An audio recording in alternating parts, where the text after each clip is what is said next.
All right, on question number 4, we're going to select all the equations that describe each situation and then find the solution. Each notebook contains 60 sheets of paper. Andre has 5 notebooks. How many sheets of paper does Andre's notebooks contain? So we know that he's got a notebook. So here's one. There's the spiral down the side, and it contains 60 sheets of paper. But then we see that Andre has 5 notebooks. So I'm going to draw 5 of them.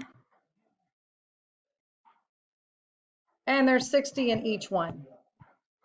And once I know that, then I know that I'm actually going to have more than what I started. I'm multiplying. So let's see. So A is y equals 60 divided by 5. Well, that's not it because we're not splitting something up.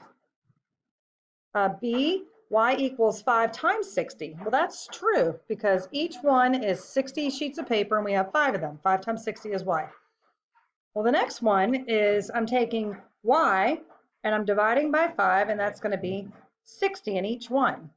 So let's see if that one works. I've got y, which would represent the number of sheets in the notebooks, all of them, and I'm splitting up into 5 pieces, and I know there's 60 in each one.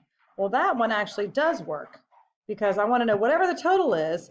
If I split them up into 5 parts, then I know I'll have 60 with each one. So the x, or the y, I mean, is the actual total. And last one is D. It's saying 5 times some number is 60. Well, that's not going to work because I'm not taking 5 notebooks. I already know what's in the notebook, and I'm going to multiply by 60. So just B and C for that one.